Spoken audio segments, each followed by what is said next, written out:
Après notre député, le député voisin, président du groupe UMP à l'Assemblée nationale, Christian Jacob.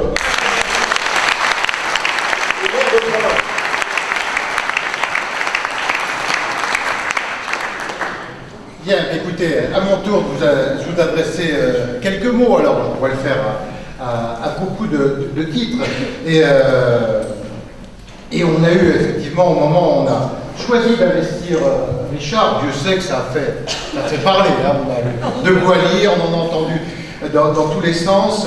J'ai à peu près tout le bottin mondain de Paris qui m'a appelé, tout le monde m'a expliqué toutes les bonnes raisons, etc.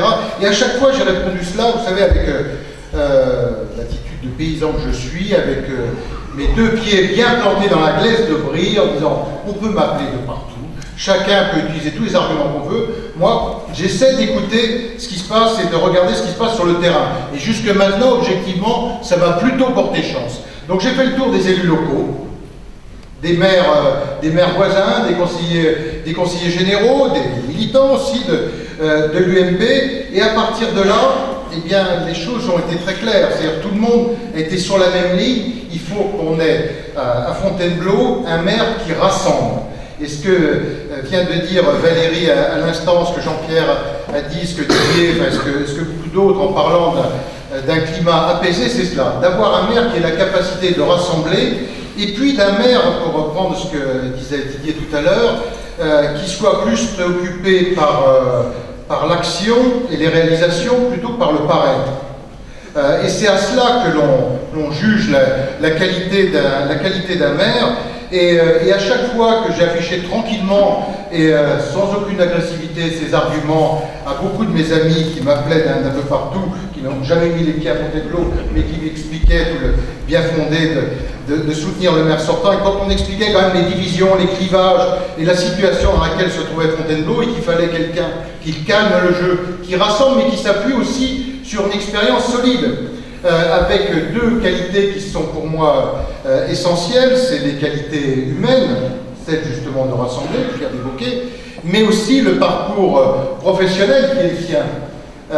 C'est-à-dire que là aussi, on est un bon maire quand on sait ce que c'est que d'investir, quand on sait ce que c'est que de risquer son argent. J'ai eu souvent ces discussions dans différentes responsabilités, avec un jour quelqu'un qui me disait je vais t'expliquer l'économie, c'était d'ailleurs un très grand dirigeant d'entreprise, si tu vas rien m'expliquer du tout, parce que moi je sais ce que c'est que de sortir 1000 balles de ma poche, de les poser sur la table et de les risquer tous les jours et de ne pas dormir la nuit parce que je les dois à mon banquier. Et ça apprend la modestie, ça apprend aussi ce que c'est que l'argent public, et de ne pas partir sur des projets, comme le disait Didier, qui ne sont pas réalisables, mais d'avoir toujours le souci du projet qui soit réalisable. Et j'ai choisi, mais en écoutant tout le monde, parce qu'à la fin, quand on parle le gardien, on dit qu'est-ce que je vais bien pouvoir leur dire, tout a été à peu près dit. Eh bien, je vais faire un peu ce qu'a fait Valérie. Je vais vous parler en deux mots de Provins, où il y a certaines similitudes entre Provins et Fontainebleau.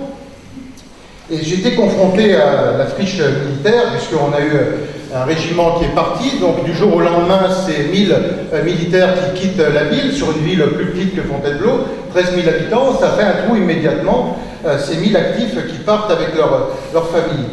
Eh bien, en 3 ans, on a été capable de combler ça immédiatement, c'est-à-dire qu'au bout du mandat, mais 3 ans après, on avait retrouvé le nombre d'actifs, même supérieur, tout simplement parce qu'on n'est pas parti sur des projets pharaoniques, mais on a essayé de cibler sur des choses très concrètes et avec toujours ce souci que ce soit à notre portée. Vous savez, ça c'est le souci qu'ont ceux qui, comme je le disais tout à l'heure, ont l'habitude de travailler avec le propre argent, pas de décider avec l'argent des autres, mais qui savent ce que c'est que de ne pas dormir la nuit, dit quand on doit quelque chose à la banque. Et cela, ça leur impose, ils ont naturellement ce réalisme d'être à chaque fois mesuré, mais aussi d'être concret. Et ça, on a réussi à le faire avec des projets à la fois sur le plan de la formation, avec notre internat d'excellence, qui était très critiqué, mais qui sort aujourd'hui dans les meilleurs résultats nationaux. On l'a fait avec l'implantation d'un service d'ingénierie avec le CETRA qu'on a réussi à faire venir à Provins. Ces 300 ingénieurs qui venaient, on disait c'est pas possible, les gens manifestent, on avait effectivement la CGT qui voulait pas venir.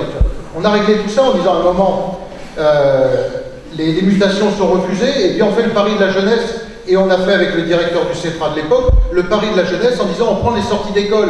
Et ce qui fait qu'aujourd'hui, on a 250 ingénieurs, et sur ces 250 ingénieurs, on en a à peu près 80% qui ont moins de 30 ans. On a pris les sorties d'école. Et ça, c'est un vrai investissement sur l'avenir. On a voulu le faire très vite, et ce qui permet aujourd'hui d'avoir ces actifs qui sont là.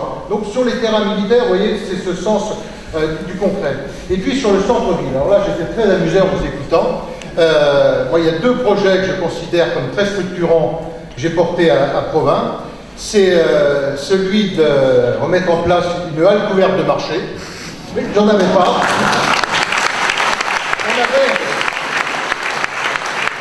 On avait une salle des fêtes à Provins qui s'appelait la salle du minage. Eh bien, cette salle du minage, on a démonté les estrades qui étaient dedans, et puis on l'a refait en halle couverte. La halle couverte n'avait pas existé à Provins depuis, je crois, le 15e ou 16e siècle. On n'avait pas eu de halle couverte.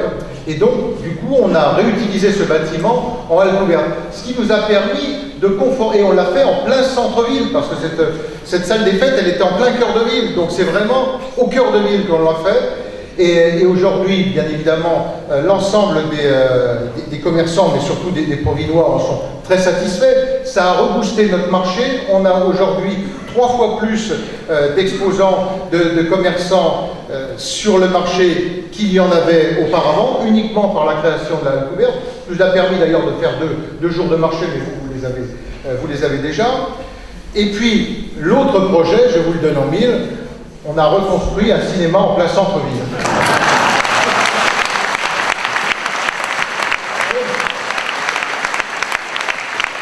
Je n'invente pas, ça aussi, et ça marche. Ça marche parce que vous savez, le cœur de ville, et là c'est l'ancien ministre du Commerce qui va vous parler, il n'y a pas de secret. Sur un centre-ville dynamique, c'est pas de rupture commerciale, c'est-à-dire de faire en sorte que les magasins s'enchaînent les uns après les autres. À chaque fois que vous avez une rupture commerciale, si vous avez 50 ou 100 mètres sans activité commerciale, les gens ont l'impression qu'il y a 5 km. Et donc vous cassez complètement votre dynamique. Donc on s'est donné les moyens, d'utiliser des droits de préemption, le cas échéant, de façon à maintenir coûte que coûte l'activité commerciale sur le centre-ville et d'interdire la transformation de commerce en lieu d'habitation. Ça, c'était la première chose. Et ensuite de ramener le maximum d'activités en centre-ville, parce que quand on a créé la halle couverte, en même temps, on a construit un centre culturel qui lui aussi est en centre-ville sur des anciens terrains militaires, avec une salle de spectacle qui tourne, qui a un taux de remplissage qui est, je crois, un des meilleurs de Seine-et-Marne, parce qu'on doit être à 87 ou 88% de taux de remplissage sur une salle de 580 places. Donc un excellent taux de remplissage, et ça avec plus d'une trentaine de spectacles sur l'année, et ça on l'a fait en cœur de ville. Parce que c'est là qu'il faut créer cette dynamique, faire en sorte que les gens qui viennent au spectacle, eh bien en même temps, soit après, soit avant, vont au restaurant. S'ils viennent un peu plus tôt, ils peuvent faire des courses également. Et puis on crée une émulation. Et les cinémas, ça a été exactement la même logique. Et on a demandé aux restaurateurs, et qui l'ont fait tous, on a fait ça dans le cadre de notre réunion du commerce, d'avoir des repas qui soient calés avec les horaires des spectacles, avec les horaires du cinéma, et on crée comme ça une vraie émulation. Ça n'est pas en faisant du commerce de périphérie que vous redynamisez un centre-ville, ça n'existe pas.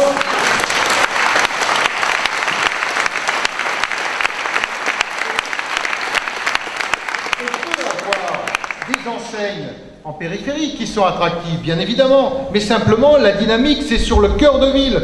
Et qui d'autre que quelqu'un, et là vous avez la chance d'avoir Richard, quelqu'un qui peut parler sans rougir du commerce et puis du monde de l'entreprise, parce qu'il en vit, parce qu'il sait ce que c'est, et il le fait encore une fois, c'est pas avec de l'argent public, il sait concrètement ce que c'est de monter une entreprise, de la faire vivre chaque jour, de créer de l'activité, de créer de l'emploi, et puis d'avoir cette dynamique. Alors vous voyez, sur toutes ces raisons qui font qu'on peut avoir une ville qui soit dynamique, parce que là aussi, je reprends ce que Didier disait, ça n'est pas d'avoir telle ou telle personnalité ou maire qui brille par telle ou telle responsabilité, qui est d'ailleurs, le cas échéant, candidat à peu près à tout ce qui peut exister, mais c'est de se concentrer sur son mandat. Vous savez, moi, pour rien au monde, je n'ai lâché Provins et je n'ai lâché ma circonscription, c'est-à-dire qu'on est attaché à sa ville. Alors, on peut être candidat à plein d'autres choses, simplement, et à un moment, il y a une limite à l'exercice, et on se concentre sur ce qu'on a envie de faire, et à chaque fois qu'une étoile brille, on ne se précipite pas dessus, ou on n'est pas comme un jeune chien qui court après les alouettes au printemps, et on est concentré sur son activité. Et là, c'est sur ce point que l'on jugera cette capacité à exercer ce mandat de maire. Et voyez, quand je vous disais tout à l'heure que tout le bottin mondain peut m'appeler, ces arguments, je les ai chevillés au corps. Et je sais que vous avez, avec Richard Duvauchel, quelqu'un qui a cette capacité de rassembler, ces qualités humaines, qui font que ce n'est pas quelqu'un qui va dans la polémique, mais qui a systématiquement le souci de rassembler, et la démonstration qui a été faite par ses colistiers est quand même une belle démonstration dans ce domaine, et puis encore une fois, qui connaît le monde de l'entreprise, et pour moi c'est vraiment important, ça fait partie des qualités qu'il faut pour être maire de Fontainebleau, et vous avez, au-delà de tout ça, eh bien, la chance d'avoir une ville qui a cette notoriété nationale et internationale, qui rend de temps en temps un peu jaloux le maire de Provins. Mais ma foi, on peut aussi là imaginer de belles complémentarités, et je suis sûr qu'avec Richard à la tête de votre mairie, eh bien, on aura de nouvelles belles complémentarités à monter entre Provins et Fontainebleau, à la fois pour le plan touristique et pour le plan économique.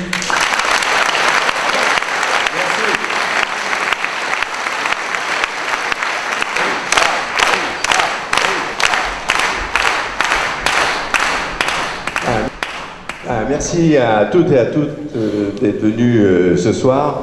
Vous êtes très nombreux, je suis très impressionné. Et je tiens déjà à te remercier, Christian, d'être venu à Fontainebleau et de ton grand soutien. Et comme j'ai l'impression que tu connais bien Fontainebleau et qu'on travaillera ensemble dans l'avenir. Merci Valérie, tu m'as soutenu depuis le tout début de la campagne, et tu as toujours été à mes côtés, et tu m'as toujours donné les bons mots pour me donner de dynamisme et me redonner courage. Merci aussi, et puis je sais qu'une fois élu, tous les deux on travaillera pour le sud de la Seine-et-Marne, et on travaillera de Bourg à Fontainebleau ensemble, et puis avec mon tour bien sûr.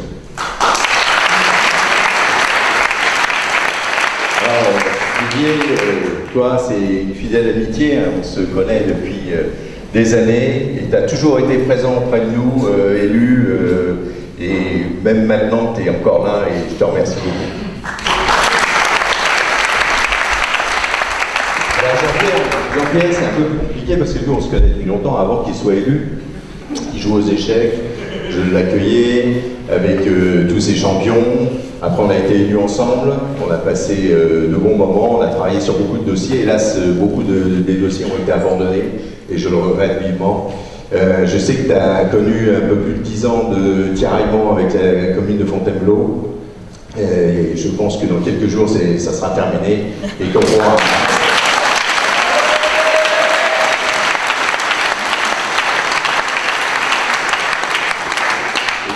travailler enfin ensemble, à la fois pour le pays de Fontainebleau, la communauté de communes, et qu'on mutualisera un maximum de services en commun. Quant à Anne, merci beaucoup pour ton soutien et pour celui du Modem. Alors moi j'avais préparé quelque chose, mais je crois que je vais m'abstenir parce que après tout ce qui a été dit, je vais être assez bref. Et ça m'arrange, parce que je ne suis pas le plus grand des tribuns. Je suis un homme de terrain, donc je profite de l'occasion, et surtout pour vous dire que, en fait, ce que je ressens depuis le début de la campagne, comme on vous a dit, ça fait à peu près 8 mois, il y a une sorte de dynamisme de rassemblement qui s'est créé. Et c'est très important parce que maintenant, plus je me promène dans Fontainebleau, plus je ressens ce dynamisme. Et il ressort de ça aussi une énergie et une motivation. Et c'est quand même très fort comme sentiment, parce qu'au début, je me suis dit, bon voilà, il me serre la main, il m'embrasse, c'est par politesse, etc. Et en fait, c'est pas du tout ça qu'on ressent, c'est vraiment qu'il y avait un besoin, et comme l'a dit Valérie, je crois que Fontainebleau a besoin d'apaisement, d'écoute, etc. Et je pense que nous, depuis ces 8 mois, on apporte ça, et c'est ça qui ressort.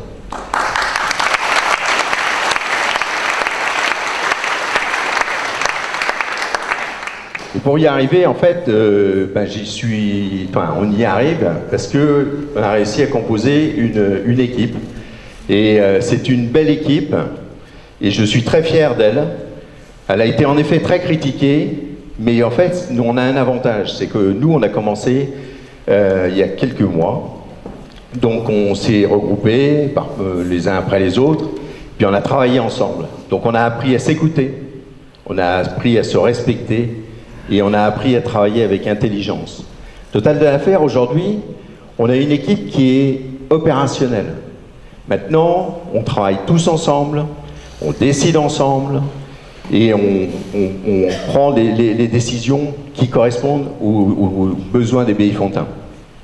Et ça, vous avez pu le remarquer, et c'est pour ça que j'abandonne tout ce que j'avais préparé, parce qu'en fait, vous avez vu, ils parlent très bien, ils connaissent parfaitement leur dossier, et donc c'est quand même quelque chose d'extraordinaire, et que Fontainebleau, du coup, le 1er avril, quand on sera élu, parce que j'y crois maintenant, enfin, le 31 mars, mais disons le 1er avril, c'est un poisson.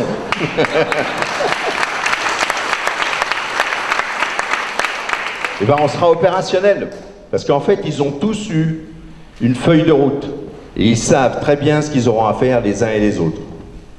Et donc, on n'aura pas de temps à perdre, parce qu'en fait, un mandat, 6 ans, ça paraît long comme ça, mais quand on veut faire aboutir des dossiers, c'est très très court. Et en Fontainebleau, c'est particulièrement court, parce que Fontainebleau, on est entouré par la forêt, on a un très beau château, on a beaucoup de contraintes, et donc, c'est pas toujours très facile, il faut faire beaucoup de réunions. Et donc, je tiens à les remercier, et je voudrais qu'ils se lèvent pour que vous les voyiez tous.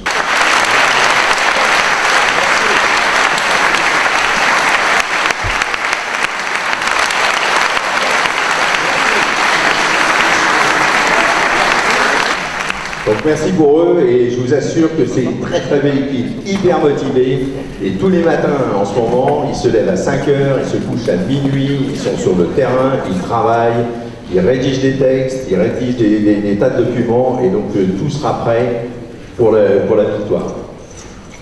Alors là, on a, comme tout a été dit par rapport à ce qui se passait, moi il y a 2 points importants que je voudrais signaler, c'est que ce que l'on ne veut pas, en fait, c'est transformer la ville, comme on l'a dit, en ville dortoir, en ville sans commerce, car ça, c'est la fin. L'histoire des cinémas qui vont partir au Bréau, le marché qui se déplace et qui s'effondre, ça, c'est ce que proposent nos adversaires, et ça, on n'en veut pas. Nous, ce qu'on veut, c'est redynamiser le centre-ville, ne pas faire aucune délocalisation, créer des emplois, amener de l'enseignement supérieur de manière à créer une nouvelle dynamique dans cette ville.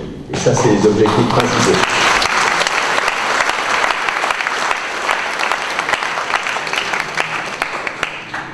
Donc, en fait, la conclusion, elle va être rapide, je vais m'en arrêter là. Et donc, en fait, la meilleure chose et la décision qu'on doit prendre aujourd'hui, c'est que le dimanche 23 mars, on doit être largement en tête, et le 30 mars, on est les gagnants. Merci. Et je pourrais répondre à vos questions si vous le désirez.